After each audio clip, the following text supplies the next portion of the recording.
Assalamualaikum warahmatullahi wabarakatuh. Salam UiTM di hatiku dan salam maju Johor. Saya Muhammad Ali Akmal bin Azman, nombor pelajar 2025895978. Dan saya Muhammad Luqman bin Muhammad Nizam, nombor pelajar 2025817906. Kami akan membincangkan tentang kesan perang Iran Israel terhadap sosiopolitik masyarakat dan juga kesannya terhadap ekonomi global.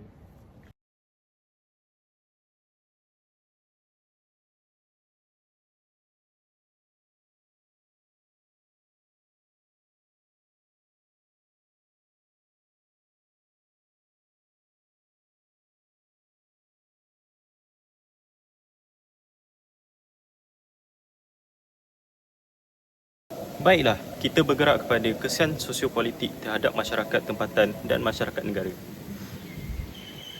Di dalam Iran sendiri, kejatuhan mendadak pemimpin tertinggi Ali Khamenei telah meninggalkan kekosongan kuasa yang amat parah. Perkara ini telah mencetuskan konflik yang telah memecah belahkan masyarakat Iran kepada beberapa puak yang ekstrim. Di satu sudut, jutaan rakyat yang sudah lama tertekan akibat krisis ekonomi mula menuntut kebebasan.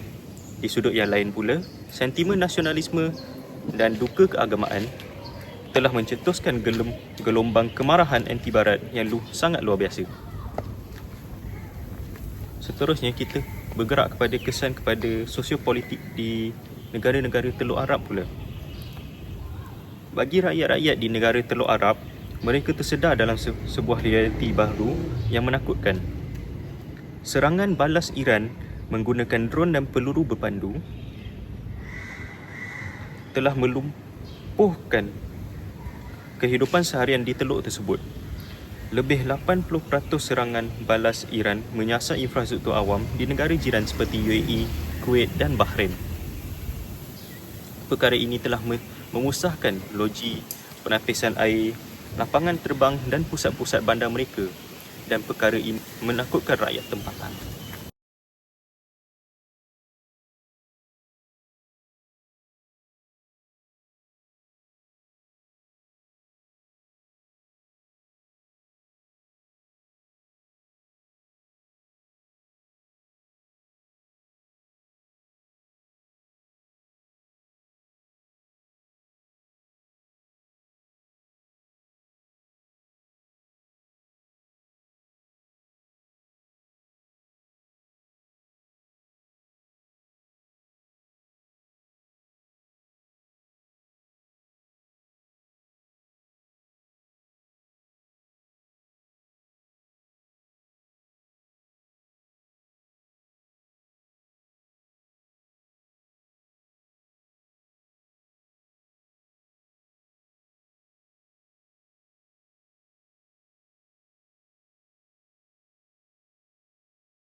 InsyaAllah saya pula akan membincangkan tentang kesan konflik Iran dan Israel terhadap ekonomi negara.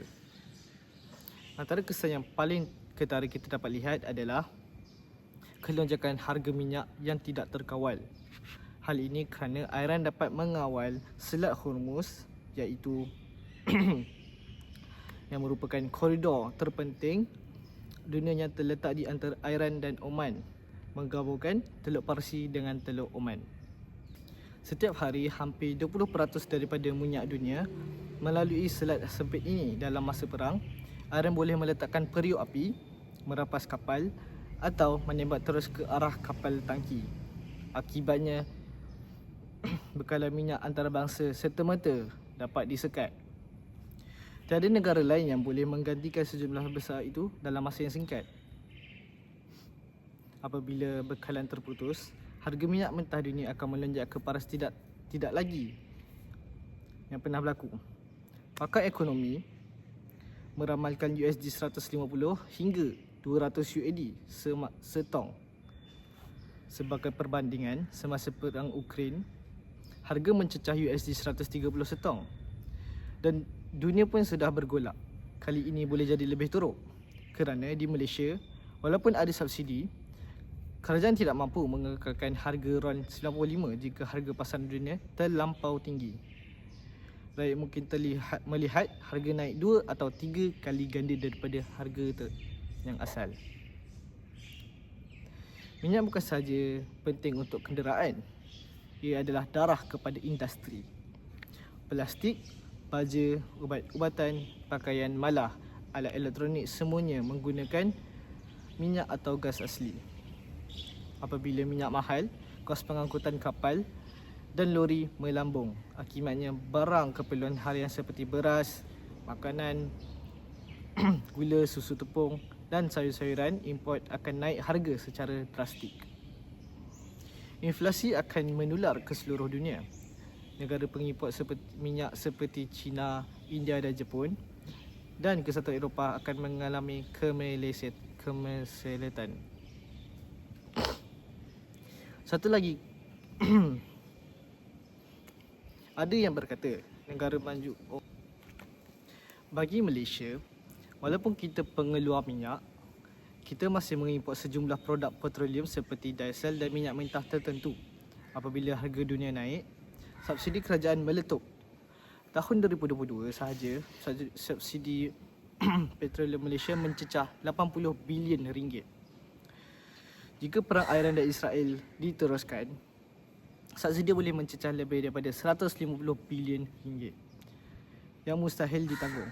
Akibatnya, kerajaan terpaksa menggampungkan harga minyak atau memotong subsidi lain seperti pendidikan ataupun kesihatan.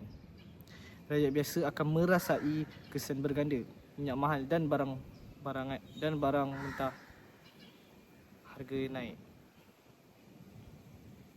Kesimpulan yang saya dapat lihat adalah perang Iran dan Israel bukan sahaja menggombrakan nyawa daripada bom ataupun senjata, tetapi ia juga membakar poket setiap manusia di bumi. Satu-satunya jalan ialah diplomasi dan keamanan. Kerana apabila minyak menjadi senjata, rakyat jelata yang tidak berdosa di seluruh dunia kesan terhadapnya.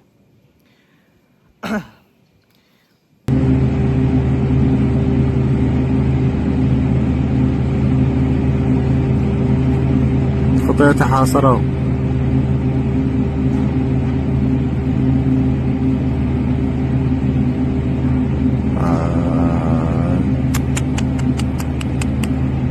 شو النار.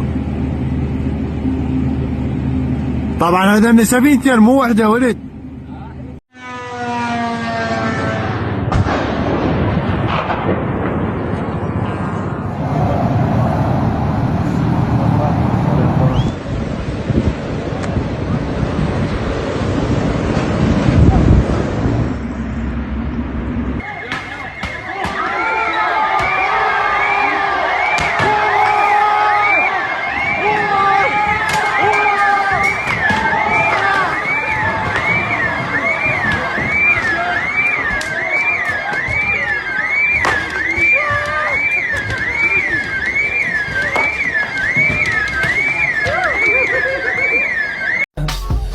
I just had to let you know you're.